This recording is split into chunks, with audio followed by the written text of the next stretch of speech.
આપણે last time ચર્ચા કરી હતી પરમાણુ બંધારણમાં કે પરમાણુઓ કઈ રીતે ગોઠવાયેલા છે। પરમાણુ એ અણુનો નાનામાં નાનો ભાગ છે, સૂક્ષ્મ કણ કહેવામાં આવે છે, જે અવિભાજ્ય છે એવું પહેલા માનવામાં આવતું હતું। ત્યારબાદ અનેક પ્રયોગોના અંતે એવું નક્કી કરવામાં આવ્યું કે પરમાણુમાં મુખ્ય બે કણો આવેલા છે, ઇલેક્ટ્રોન અને પ્રોટોન, જેને કારણે પરમાણુ અવિભાજ્ય કણ ગણી શકાતો નથી, કારણ કે ઇલેક્ટ્રોન તેની બહારની સપાટીએ રહેલા હોય છે અને તે સહેલાઈથી મુક્ત થાય છે। જે થોમ્સને ઇલેક્ટ્રોનની શોધ કરી હતી, જે થોમ્સને સૂચવ્યું હતું તે આપણે આગળ ચર્ચા કરી હતી કે પરમાણુ ધનભારિત ગોળાનો બનેલો છે અને ઇલેક્ટ્રોન તેમાં જડિત થયેલો હોય છે। બે, પરમાણુ ઋણભાર અને ધનભાર ધરાવતા બે કણોનો બનેલો છે, એટલે કે તે વીજભારની દ્રષ્ટિએ તટસ્થ છે। આ પણ મેં તમને સમજાવ્યું। હવે આપણે આગળ જોઈએ રુધરફોર્ડના પરમાણુનો નમૂનો। અર્નેસ્ટ રુધરફોર્ડ એ જાણવા માંગતો હતો કે પરમાણુમાં ઇલેક્ટ્રોન કેવી રીતે ગોઠવાયેલા હોય છે। તે માટે રુધરફોર્ડે પ્રયોગ કર્યો। તે પ્રયોગમાં સોનાના પાતળા વરખ પર ઝડપથી ગતિ કરતા આલ્ફા કણોનો મારો કર્યો, એટલે એને સોનાનો વરખ લીધો 4 mm જાડાઈવાળો।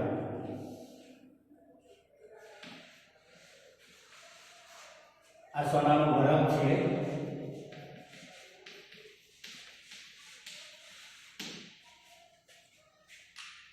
સોનાના પાતળા વરખ પર ઝડપથી ગતિ કરતા આલ્ફા કણોનો મારો કર્યો। તેણે શક્ય તેટલું પાતળું સ્તર જોઈતું હતું, તેથી તેણે સોનાના વરખની પસંદ કર્યો। બહુ પાતળું સ્તર જોઈતું હતું। વરખ એટલે શું? જેથી મિત્રો તમે મીઠાઈ ખાઓ છો, એમાં કાજુની કે કોઈ પણ મીઠાઈ હોય છે એની પર ચાંદીનું પાતળું પડ ચોંટાડેલું હોય છે અને વરખ કહેવામાં આવે છે। તો એવું એને સોનાનું પાતળું વરખ પસંદ કર્યું, કારણ કે સોનુંની પાતળી બહુ ઓછી હતી। આ વરખ 1000 પરમાણુ જેટલી જાડાઈ ધરાવતો હતો, એટલે 1000 પરમાણુ ભેગા કરો અને જેટલી જાડાઈ થાય એટલી જ જાડાઈ ધરાવતો હતો। આલ્ફા કણો વીજભારિત હિલિયમ આયનો છે, જો કે તેનું દળ 4u હોય છે। ઝડપથી ગતિ કરતા આલ્ફા કણો ગણના માત્રામાં જ ઉર્જા ધરાવે છે, બહુ ઓછી ઉર્જા ધરાવે છે। એવી ધારણા કરવામાં આવી હતી કે સોનાના પરમાણુમાં રહેલા અપરમાણુય કણો દ્વારા આલ્ફા કણો વિચલિત થશે। જો કે આલ્ફા કણો પ્રોટીન કરતાં પણ ભારે હોવાને કારણે તેઓને વધુ પડતા વિચલનની અપેક્ષા નહોતી।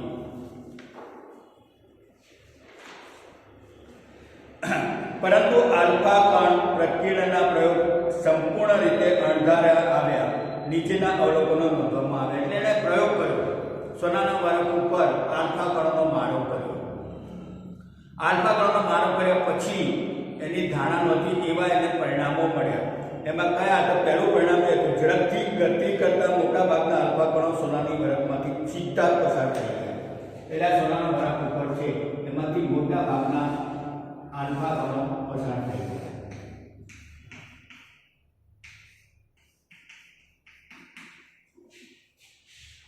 કેટલાક આલ્ફા કણો સોનાના વરખ દ્વારા ઓછા અંશને ખૂણે વિચલન પામ્યા। આમાંથી બીજા કેટલાક કેવા હતા? એ સાધારણ વિચલન પામ્યા।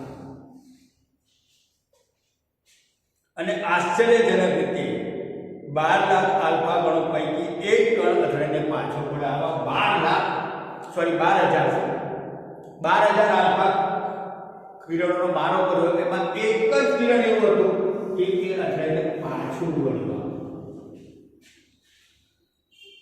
રુધરફોર્ડના શબ્દમાં આ પરિણામ એટલી હદે આશ્ચર્ય પમાડે તેવું હતું કે તેમાં એક 15 ઇંચનો તોપનો ગોળો લઈ તેના અતિ પાતળા કાગળ પર મારો કરો તો તે પણ પાછો ફરે તેટલી ઈજા પહોંચાડે એટલું હતું। આ પ્રયોગની અસર સમજવા માટે આપણે ખુલ્લા મેદાનમાં એક પ્રવૃત્તિ કરીએ। એક બાળકને તેની આંખો બંધ કરી એક દીવાલ સામે ઊભો રાખીને તેને અમુક અંતરેથી દિવાલ પર પથ્થર મારવાનું કહો। દરેક વખતે પથ્થર દિવાલ પર અથડાશે ત્યારે તે બાળક પથ્થર અથડાવાનો અવાજ સાંભળે છે। જો તે પ્રક્રિયા 10 વખત પુનરાવર્તન કરશે તો તેને 10 વખત પથ્થરનો અથડાવાનો અવાજ સંભળાશે। પરંતુ આંખો બંધ કરેલ બાળક કાંટાળી તારની વાળનો પથ્થર ફેંકશે તો મોટા ભાગનો પથ્થર તારની વાળને અડકશે નહીં અને તેમાં કોઈ અવાજ સંભળાશે નહીં, કારણ કે તારની વાળમાં ખાલી જગ્યા ઘણી બધી હોય છે. આ પથ્થરને આરપાર જોઈ થઈ જવા દે છે. આ તર્કના આધારે રુથરફોર્ડે આલ્ફા કણ પ્રકરણનો પ્રયોગ દ્વારા તારણો આપ્યા. પહેલું તારણ, સોનાની વરખમાંથી મોટા ભાગના કણો વિચલન પામ્યા, એટલે કે સીધા પસાર થઈ ગયા. વિચલનો પામ્યા સિવાયના સીધા પસાર થઈ ગયા, એટલે કે બધા સીધા પસાર થઈ ગયા. પર સીધા પસાર થઈ જતા હોવાથી પરમાણુ મોટા ભાગનો વિસ્તાર ખાલી હોવો જોઈએ. એટલે એને સૌથી પહેલું તારણ આપ્યું કે આલ્ફા કણોના મોટા ભાગના કિરણો વિચલન પામ્યા સિવાય પસાર થઈ ગયા. એટલે એવું નક્કી કર્યું કે આ સોનાની વરખમાં જે જગ્યાઓ વચ્ચે એ મોટો ભાગ ખાલી હોવો જોઈએ. બીજું, ખૂબ જ ઓછી માત્રામાં કણો પોતાના માર્ગમાંથી વિચલન પામ્યા. બહુ ઓછી માત્રામાં આલ્ફા કણો તેમાંથી વિચલન પામેલા ઝડપ પર આવતા ત્રાસા ગયા, સીધા જવાની જગ્યાએ. જે દર્શાવે છે કે પરમાણુની ધનવિદ્વારિત ભાગ ખૂબ જ ઓછી જગ્યા રોકે છે. આના ઉપરથી અનુમાન કર્યું કે આ પરમાણુમાં જે વીજભાર રહેલો હોય છે વીજભાર બહુ ઓછી જગ્યા રોકે છે. ત્રીજું, ખૂબ જ ઓછી માત્રામાં આલ્ફા કણો 180 અંશ ખૂણે વિચલિત થયા હતા, જે સૂચવે છે કે સોનાના પરમાણુ સંપૂર્ણ ધનવિદ્વારિત ભાગ અને દળ પરમાણુની અંદરના ભાગમાં ખૂબ જ ઓછી જગ્યા સંકેન્દ્રિત થયેલ છે. આ માહિતીના આધારે તેણે ગણતરી કરી કે પરમાણુ ત્રિજ્યા કરતાં કેન્દ્રની ત્રિજ્યા 10⁵ ગણી ઓછી હોય છે. રુથરફોર્ડે તેના પ્રયોગના આધારે પરમાણુનો કેન્દ્રીય નમૂનો રજૂ કર્યો, જે નીચે મુજબની લાક્ષણિકતા ધરાવતો હતો. એટલે કે રુથરફોર્ડે જે પ્રયોગ રજૂ કર્યો એ નીચે મુજબની લાક્ષણિકતા દર્શાવે છે. એક, પરમાણુમાં રહેલા ધનભારિત કેન્દ્રને પરમાણુનું કેન્દ્ર કહે છે. એટલે પરમાણુમાં રહેલો જે ધનભારિત ભાગ છે, આ પરમાણુ અહીંયા આગળ ધનભારિત જે ભાગ હોય કેન્દ્રમાં,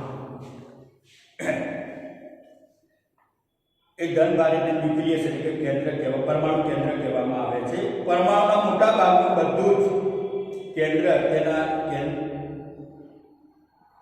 પરમાણુનું મોટા ભાગનું દળ તેના કેન્દ્રમાં સમાયેલું હોય છે. સમજી લો વિદ્યાર્થી મિત્રો, આપણું શરીરનું કેન્દ્ર કયું છે તો નાભી એટલે કે ડૂટી. આપણા શરીરનું બધું વજન ડૂટીની આસપાસ કેન્દ્રિત થયેલું હોય છે. એટલા માટે આપણા પેટના ભાગ આગળ વધુ વજન લાગે છે. બીજું, ઇલેક્ટ્રોન કેન્દ્રની આસપાસ નિશ્ચિત આકારના ભ્રમણ કરે છે. ઇલેક્ટ્રોન માની લો કે આ પરમાણુ છે, આ પરમાણુ કેન્દ્ર છે, અહીં ધન વિજ્ઞાન છે, અને ઇલેક્ટ્રોન આ પરમાણુ કેન્દ્રની આસપાસ સતત ગતિ કરતું હોય છે. પરમાણુના કદને સાપેક્ષે તેના કેન્દ્રનું કદ નાનું હોય છે. એટલે પરમાણુની સાપેક્ષે પરમાણુના કેન્દ્રનું કદ આપણે જોઈએ છે. આ પરમાણુ છે, પરમાણુ કેન્દ્ર છે, પરમાણુની સાપેક્ષે પરમાણુ કેન્દ્રનું કદ નાનું હોય છે. રુથરફોર્ડના પરમાણુ નમૂનાની ખામી. હવે આના પરમાણુ નમૂનાનો પ્રયોગ તો આપ્યો, પણ એમાં ખામી દર્શાવી કે વર્તુળાકાર કક્ષામાં ઇલેક્ટ્રોનનું પરિભ્રમણ સ્થાયી હોવાની સાપેક્ષ કરી શકીએ નહીં. વર્તુળાકાર કક્ષામાં રહેલા કોઈ પણ કણો પ્રવેગિત થાય છે. એટલે વર્તુળાકાર માર્ગમાં જે પણ કણો રહેલા હોય છે પ્રવેગિત થાય છે. તે દરમિયાન તે વિકિરણ સ્વરૂપે ઉર્જા મુક્ત કરે છે. આ રીતે પરિભ્રમણ કરતા ઇલેક્ટ્રોન ઉર્જા ગુમાવે છે. હંમેશા નિયમ છે કે જે સતત ગતિ કરતો હોય એ ઉર્જા ગુમાવે. આપણે સતત દોડ ભાગ કરતા હોઈએ તો આપણે ઉર્જા ગુમાવીએ છીએ. અને તે અંતે તે કેન્દ્ર સાથે ટકરાય છે. જો આવું થતું હોય તો પરમાણુ અત્યંત અસ્થાયી હોય અને દ્રવ્ય એવા સ્વરૂપમાં અસ્તિત્વ ન ધરાવતું હોય, તે જે સ્વરૂપમાં આપણે તેને જાણીએ છીએ. આપણે જાણીએ છીએ કે પરમાણુ સર્વત્ર સ્થાયી છે. ત્યાર પછી આવ્યો નીલ્સ બોહર નામના વૈજ્ઞાનિકે પરમાણુની અંદર ઇલેક્ટ્રોન પ્રોટોનની ગોઠવણી રજૂ કરી હતી તેના વિશે આપણે સમજીએ તો કે રુથરફોર્ડે રજૂ કરેલા પરમાણુ નમૂનાના વિરોધમાં અનેક સમસ્યાઓ ઉભા પામી, એટલે કે એને જે નમૂનો રજૂ કર્યો એમાં ઘણી બધી પ્રોબ્લેમો ઊભા થયા, જેને દૂર કરવા માટે નીલ્સ બોહરે પરમાણુ બંધારણ વિશે નીચે દર્શાવેલ અભિધારણાઓ આપી. પહેલી અભિધારણા કે ઇલેક્ટ્રોન સ્વતંત્ર કક્ષાઓ તરીકે ઓળખાતી અમુક ચોક્કસ કક્ષાઓ પરમાણુમાં માન્ય કક્ષાઓ ગણાય છે, એટલે કે ઇલેક્ટ્રોન ગોઠવણીની જે કક્ષાઓ છે એ જ કક્ષાઓએ માન્ય ગણવામાં આવે છે. 2. સ્વતંત્ર કક્ષાઓમાં પરિભ્રમણ દરમિયાન ઇલેક્ટ્રોન વિકિરણ સ્વરૂપે ઉર્જા મુક્ત કરતો નથી. હવે જે સ્વતંત્ર કક્ષાઓ છે એ કક્ષાઓમાં ગોઠવાયેલા ઇલેક્ટ્રોન ઉર્જા મુક્ત કરતો નથી. એટલે સવાલ બીજો પરીક્ષામાં પૂછાય છે કે નીલ્સ બોહરે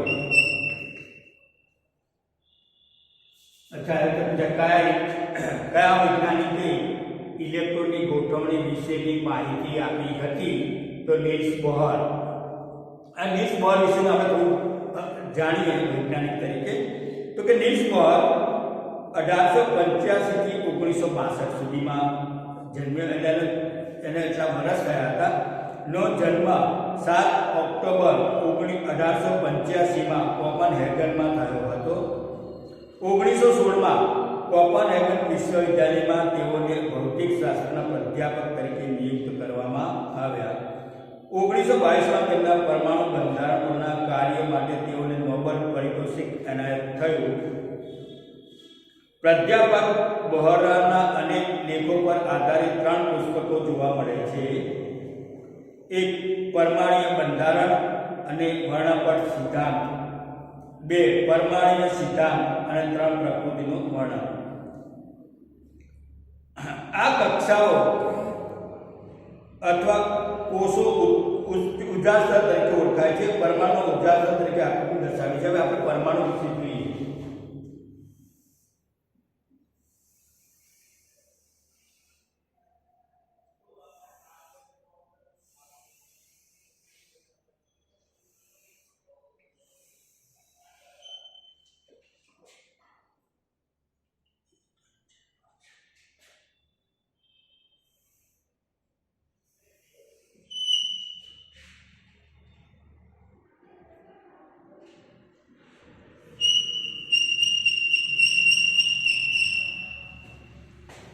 વિદ્યાર્થી મિત્રો, આ પહેલી છે એને n કક્ષા કહેવાય, બીજી છે એને m કક્ષા કહેવાય, આ ત્રીજી છે એને s કક્ષા જે n m n કે,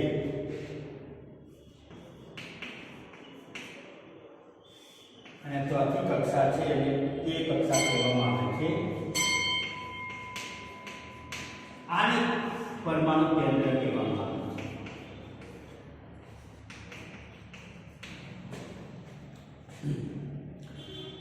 હવે n કક્ષા એટલે આમાં ઇલેક્ટ્રોનની સંખ્યા 4 હોય, આમાં n બરાબર 3, n બરાબર 2 અને n બરાબર 1,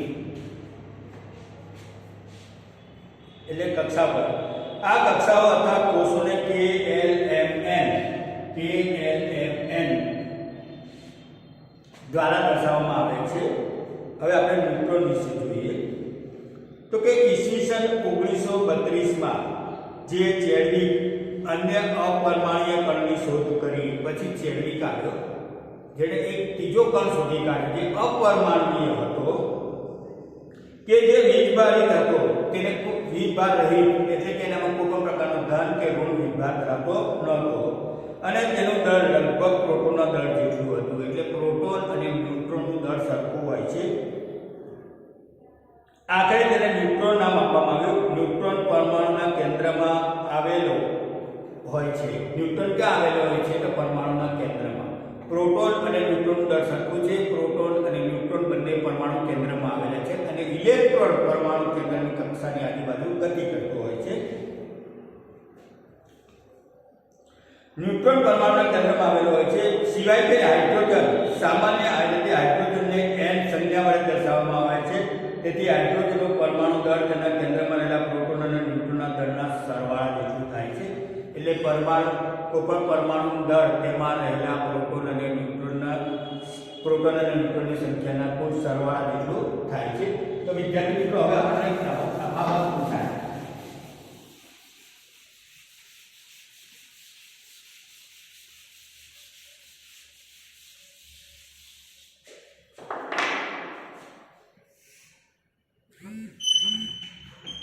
ઇલેક્ટ્રોન અને પ્રોટોન આનો તફાવત પૂછાય છે પરીક્ષામાં. એટલે અગત્ય છે, યાદ રાખજો. પહેલો મુદ્દો, ઇલેક્ટ્રોન ઋણ ભાર ધરાવે છે, પ્રોટોન ધન ભાર ધરાવે છે. એટલે કે ઇલેક્ટ્રોન ઋણ વીજભાર ધરાવે છે અથવા તો પ્રોટોન ધન વીજભાર ધરાવે છે. બીજો મુદ્દો, પ્રોટોન પરમાણુ કેન્દ્રની આસપાસ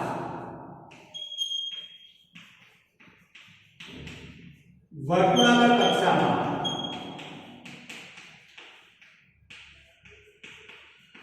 ગતિ કરતો હોય છે.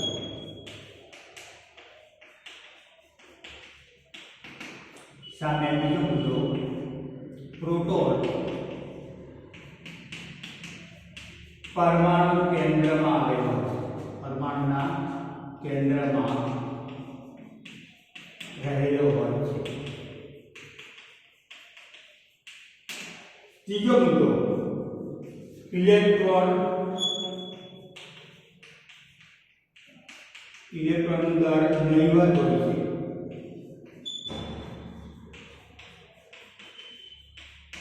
સામે પ્રોટોન ઇલેક્ટ્રોન કરતા દળમાં સહેજ ભારે હોય છે.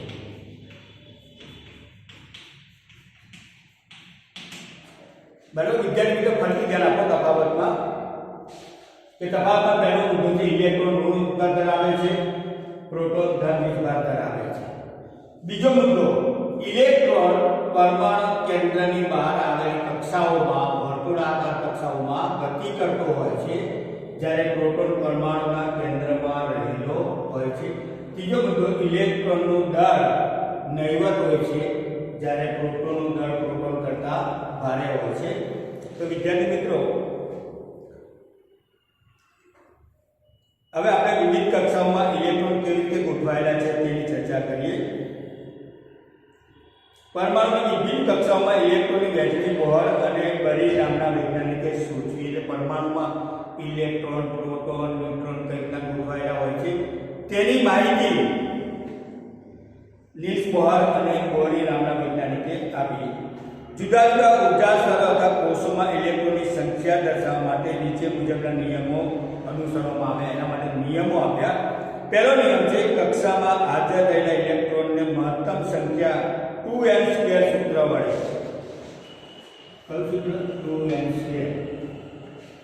2n² સૂત્ર વડે દર્શાવવામાં આવે, જ્યાં n કક્ષાનો ક્રમ છે.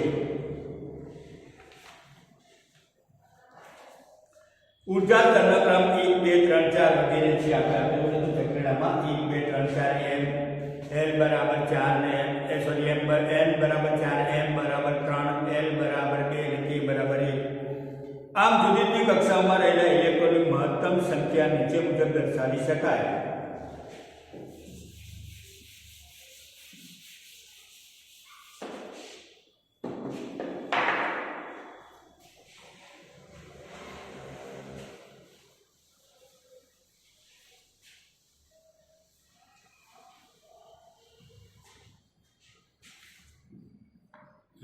પ્રથમ કક્ષા કે છે.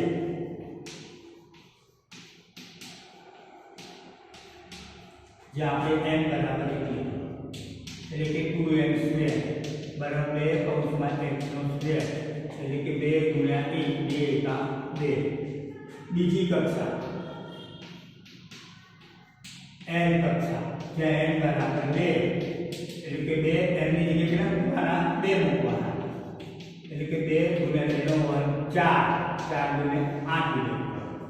ત્રીજી કક્ષા KLM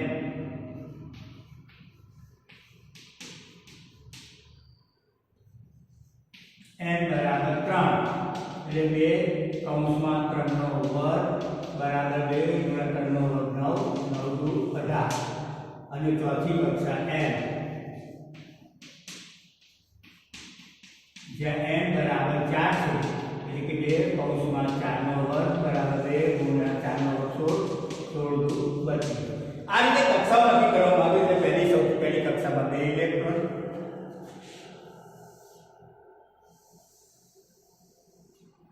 આ પરમાણુ કેન્દ્ર છે આ પહેલી કક્ષા આવશે અહીંયા 2 ઇલેક્ટ્રોન ગોઠવાશે પછી બીજી કક્ષા આવશે એમાં 8 ઇલેક્ટ્રોન ગોઠવવામાં આવશે ત્રીજી કક્ષા આવશે એમાં આ રીતે 16 ઇલેક્ટ્રોન ગોઠવવાના છે બરાબર અને ચોથી કક્ષામાં આ રીતે 32 ઇલેક્ટ્રોન ગોઠવવાના હોય છે સૌથી બહારની કક્ષામાં મહત્તમ 8 ઇલેક્ટ્રોન સમાવી શકાય છે બીજો નિયમ એવું કહે છે કે ઇલેક્ટ્રોનની સૌથી બહારની કક્ષામાં વધુ 8 ઇલેક્ટ્રોન સમાવી શકાય છે અને જેની કક્ષા 2 8 એ હોય તે સંપૂર્ણ તટસ્થ પરમાણુ થઈ જાય છે પરમાણુની આપેલી કક્ષામાં ત્યાં સુધી ઇલેક્ટ્રોન નહીં ભરાય જ્યાં સુધી તેની અંદરની કક્ષાઓ ઇલેક્ટ્રોનથી સંપૂર્ણ ભરાઈ ન જાય હંમેશા ઇલેક્ટ્રોનની ગોઠવણી કેવી રીતે પહેલા અંદર સૌથી 2 ભરાય પછી બીજી કક્ષામાં વારો આવે બાકીના વધે હોય તો બીજી કક્ષામાં ભરાય 8 હજુ વધે છે તો પછી ત્રીજી કક્ષામાં આવે ત્રીજી કક્ષા પર સંપૂર્ણ ભરાઈ જાય પછી ચોથી કક્ષામાં બાકીના વધે હોય ગોઠવાતા જાય છે તેની સ્પષ્ટતા થાય છે કક્ષાઓ તબક્કાવાર ભરાય છે પ્રથમ 18 તત્વોમાં પરમાણુ બંધારણ યોજનાબદ્ધ રીતે આકૃતિમાં દર્શાવેલી છે તો વિદ્યાર્થી મિત્રો હવે સંયોજન વિશે હું નેક્સ્ટ પીરિયડમાં સમજાવીશ અસ્તુ